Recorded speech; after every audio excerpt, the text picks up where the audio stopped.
Today I just rolled out of bed, so yeah, I got bedhead, and I'm still in pajamas, an anime junkie t-shirt, and I want to talk about one of my all-time favorite loves, and I also want to talk about the gateway drug into anime. Now, I've been watching anime since probably before 11 because, on Nickelodeon for a while they had the Little Bits. They also had a show called Grimm's Fairy Tales, which was an anime, but it was so devoid of Japanese element. They really chopped that thing to hell that you can't really tell. So I determined my anime love, and I guess you could call it a lust, at the age of 11, and if you want to do the math, I've been in anime for about 16 years now, so I'm starting to become one of those creepy old people at the anime conventions, but I'm not as old as some of the people that love Astro Boy and stuff like that. So I like anime conventions because, yeah, there's a lot of young kids that are into Naruto or, whatever's popular at the time, but there's still a warming, community, I think. I mean, I hate when people kind of turn it into, ew, you're old, why do you watch cartoons? Bitch, I've been watching cartoons since before you were born, so suck it. So, going back to watching anime at 11, my first anime is, of course, the gateway drug, Sailor Moon. And they just released the manga, whatever, whoever, potato. Oh, also elitists that argue the pronunciation of Japanese words. I can't stand that. Whatever, we all enjoy it. I have a lot of girlfriends that actually studied in Japan and were part of the JET program, and I will mispronounce every time, and part of that elitism comes from, in Japan, they kind of talk down to you, and they're like, oh, you speak Japanese, how good for you. And I think that's where it stems from. But moving on, we're talking about Sailor Moon, the most awesome, and also Sailor V, the original. Now I've heard rumors about Sailor V, and I haven't gotten to Sailor Moon yet.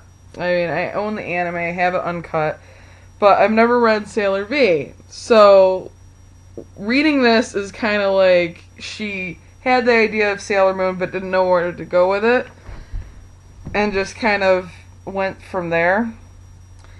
And it's interesting because you can see a lot of elements where she just I really wanted to go with this, but I'm going to just condense it down into something else.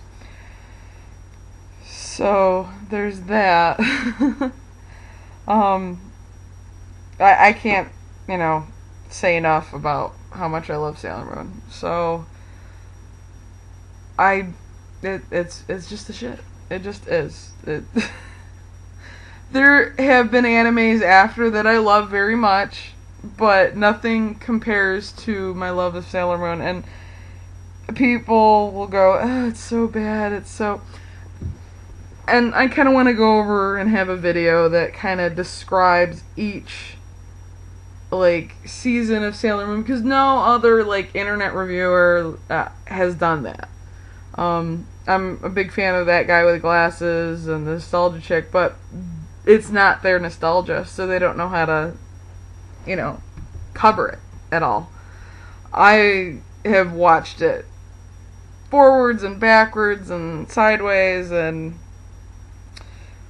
so one thing about Sailor V I want to say before I move on to another part of my Sailor Moon lust. Sailor V, and this is purely rumor because I can't verify it anywhere just yet, but what I remember about Sailor V is the creator, when she created Sailor V, she was in high school, and it was a weekly comic strip that she put in her high school newspaper, which is a rumor. I don't know if it's 100%. I mean, if you can find the actual set, that would be, like the actual documentation of that would be great. But I can kind of see that, it's well written to the point where they gave her a chance and gave her, another series, Sailor Moon.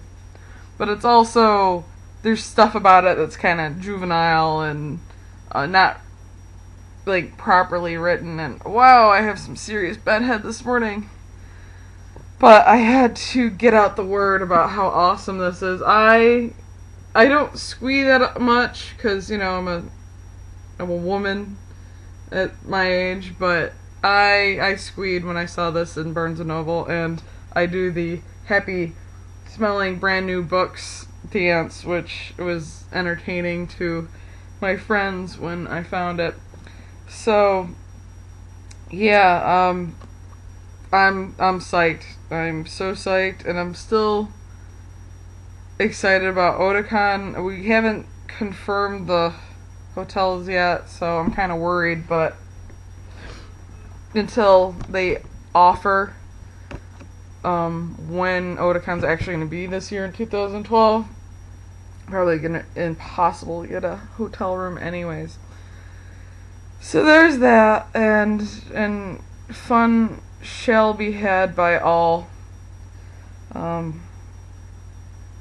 If you haven't watched Sailor Moon, especially for the younger generation, you're not going to really get it, but I strongly suggest watching it because it's kind of the anime that all animes are judged upon.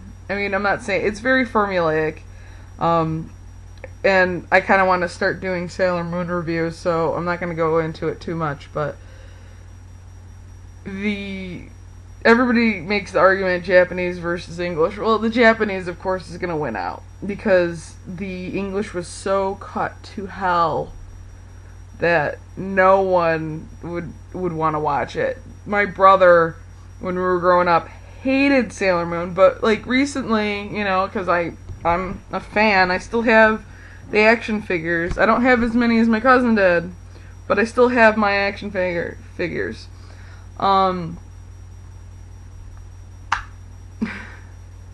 He said that the uncut makes so much more sense, and I think plot-wise it does. Actually, like in the English version, there's really no reason for Beryl to be evil. She's just evil to be evil. But in the Japanese version, and I don't know if anybody's seen the difference, it makes sense. She has a drive, a force, the reason why she's evil. And that's all I'm going to say about it. I mean, there's a lot of good animes out there, but this one, and I'm not saying any are better or worse, I'm just saying this one, everybody has their one that's their favorite, and they can't even explain why.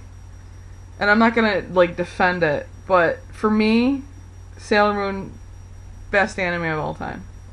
And that's just for me. Anybody else could say Naruto is their favorite, or Astro Boy, or Dragon Ball Z, which at the time I liked both almost equally at a point. But yeah, Road to Otakon, second video, but I just wanted to tell you why I love it so much, and this is why. Look at that artwork. Oh, it's just kind of like shiny and pretty and everything a girl's manga should be. Though they're a lot heavier in the anime. They're really, really skinny in the manga. Really skinny. Which I will start talking about diet. Otaku diet. And how to lose 50 pounds before Otakon. I don't know how I'm going to do it. I'm going to try every which way possible. Last time I lost that amount of weight, I was trying to fit in a dress for a freaking wedding. But anyways, have fun, my little otakus. Till next time.